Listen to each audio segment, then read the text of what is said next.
Welcome to our 10 days through the book of the Gospel of John. And I'm very excited to be able to do this with you and excited to see what comes out as we work our way through the book.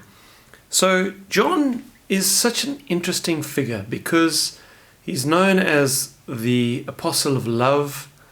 He seems to have been a very emotional man, a very tender man, yet a very strong and explosive man. Jesus called him and his brother Boanerges, sons of thunder, because they wanted to call down fire on some city that wouldn't receive Jesus, and Jesus had to rebuke them.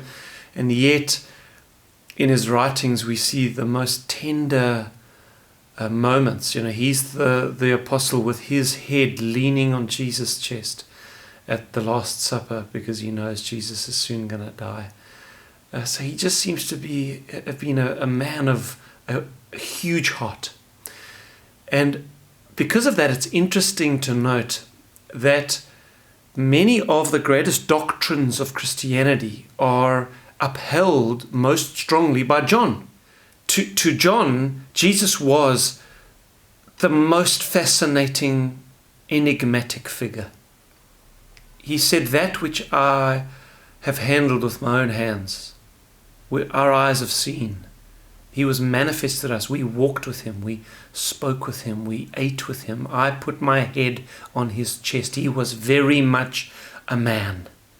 And yet, he was more than a man. He was God himself. He was the Word, the Logos, the eternal Word of God. And in him was a life. So this is the first doctrine we're going to see picked up in the opening words of John's Gospel now, is this doctrine of Christology. Who was Jesus? He was a man. We were with him. We loved him. We embraced him.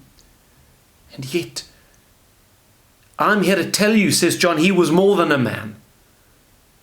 The second doctrine is the doctrine of soteriology, and that's how one is to be saved.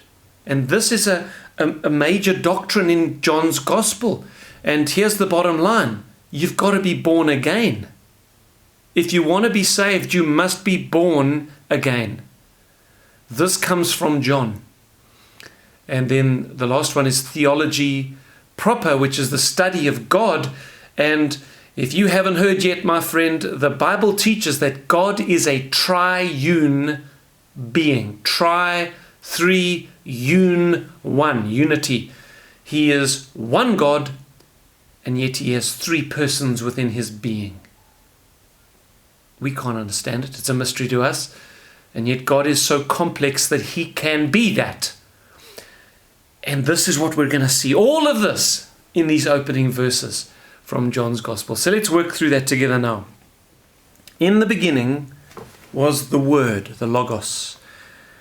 And the Word was with God.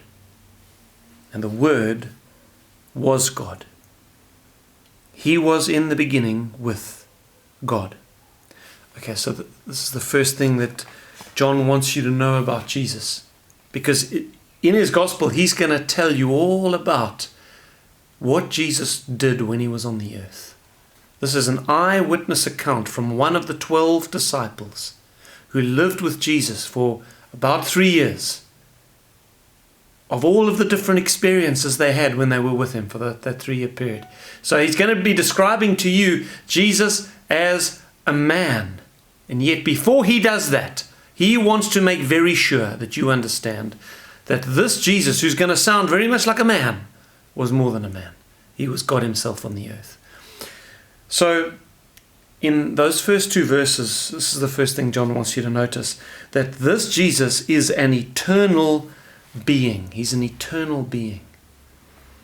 His birth into the world was not his beginning.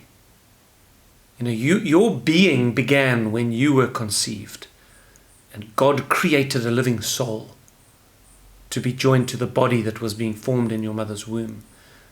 That was not true of Jesus. He existed before he was born, says John. And he was not something or someone separate from God. He wasn't some other God somewhere else. In the beginning, was the Word. In the very beginning of time, in the very beginning of all things, he was there, says John. But he wasn't just out there somewhere, separate from God, or part of a pantheon of different gods. No, he was God himself. He was with God, and he was God.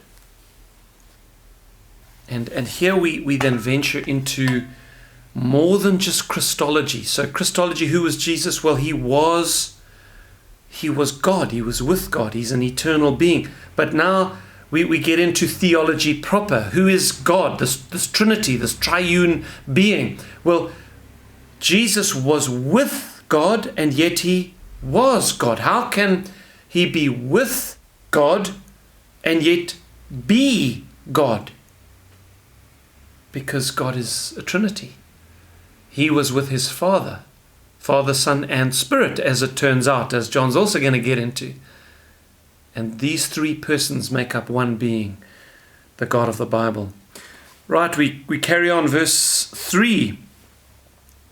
All things were made through him, and without him nothing was made that was made. So here's the next thing John wants you to know about this man, Jesus.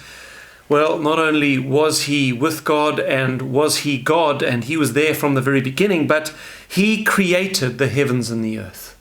Wow, I mean, that is quite a statement. This one whom we handled with our own hands, the one that I put my head on his chest and I heard his heart beat that night. He created the heavens and the earth. Verse 4, in him was life, and the life was the light of men. So John also wants you to know this, that life itself emanates originally and only from Jesus. What is life? Scientists can't tell you what life is. Well, life has its very origin. It's something native to this Jesus character, the second member of the Trinity. He is life, and he imparts life to all.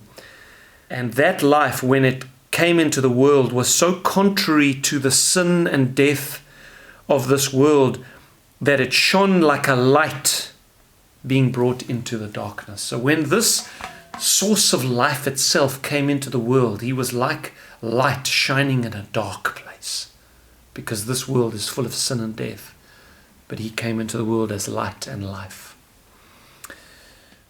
Verse 5, and the light shines in the darkness, and the darkness did not either comprehend it or overcome it. The Greek word can mean both of those. So John wants you to know that despite all of this, the fact that Jesus was the light, he came into the world. When he came into the world that he had created, though he was full of light and life, the world, being full of darkness, sin and death, did not understand him.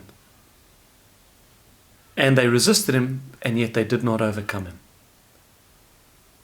Wow, I mean, John is setting the scene for these are things, my friend, you have to understand about Jesus before you read the eyewitness account of his life on earth in a human body. Because he was not just a good man or a good teacher or a prophet, as the Muslims say. He was all that John is saying to us he was. And you've got to read the Gospels in the light of that. Then verses 6 to 8. There was a man sent from God whose name was John. This man came for a witness to bear witness of the light, that all through him might believe. There we go. There's the soteriology. How do you get saved? Immediately John is telling us that the purpose of the gospel is so that you might believe, that you might put your faith in Jesus, and in believing in him you will be saved. He was not that light. John the Baptist was not the light of the world, but he was sent to bear witness of that light. So here's what John wants you to know, that God sent a prophet to prepare the way before this word came into the world so that you might believe. And in fact, John emphasizes more than any of the other gospel writers this truth that you are saved by faith in Jesus.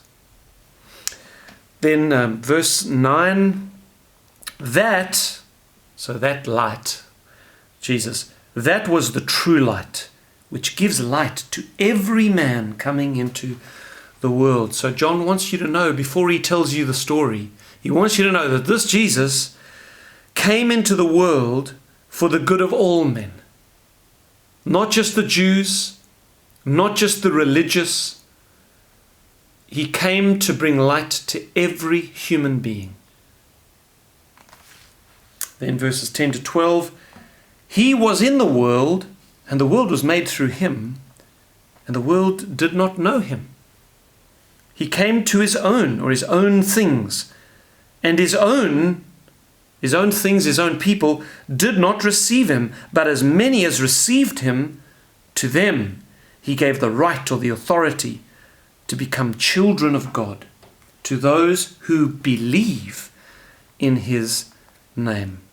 So, if you want to know, well, what's the gospel all about?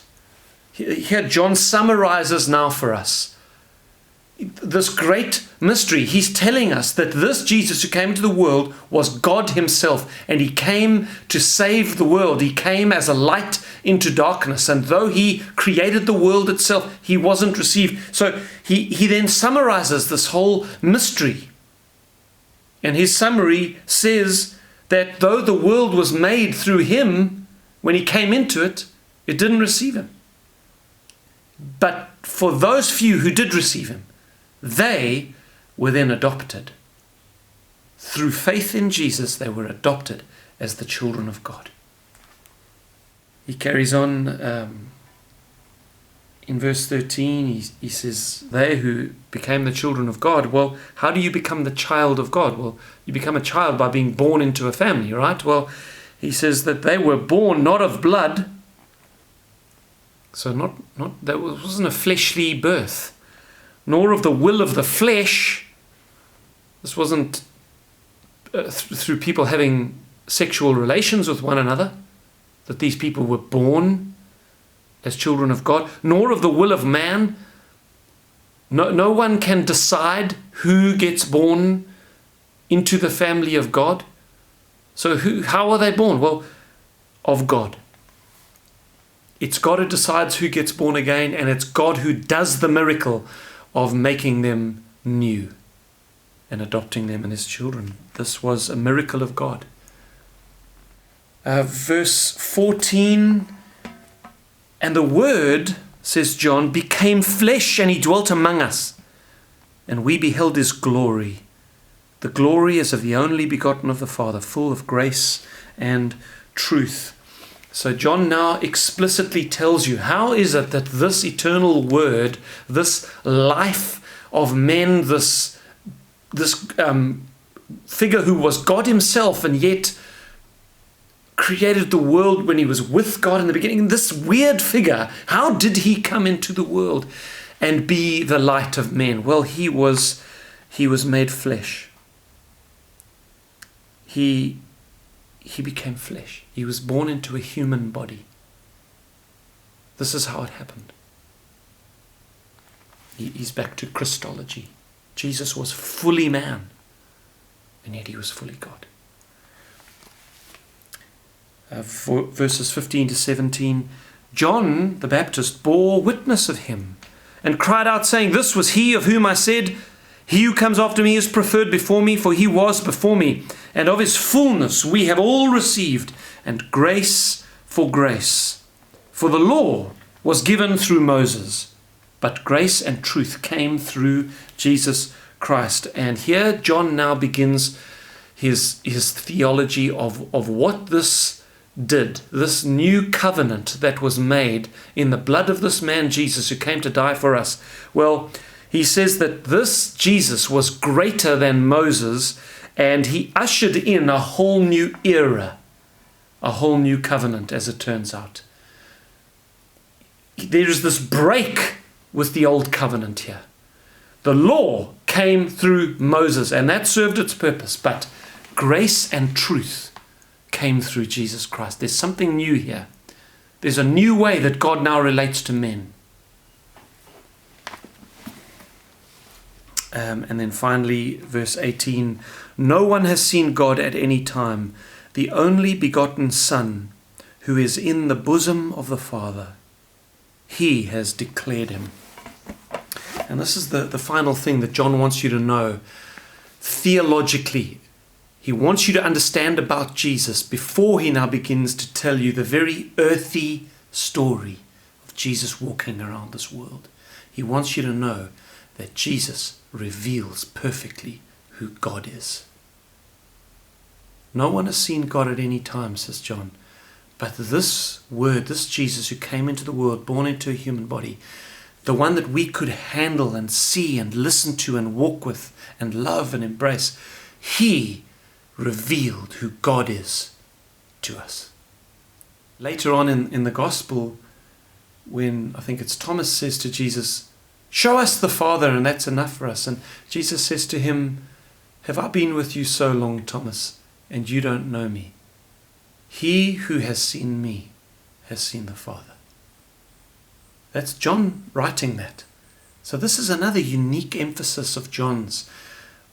In contrast to the other gospel writers, he wants you to know that Jesus reveals who God is. If you want to know what God is like and who God is, look at the way Jesus was, and you will know God. So, wow, what an amazing introduction to his gospel. And I trust that all of that will now bear upon your soul and your mind as John begins to tell us over the next 9 days as we study the book what Jesus did and how he was when he walked around this earth. So God bless you. I'll see you tomorrow.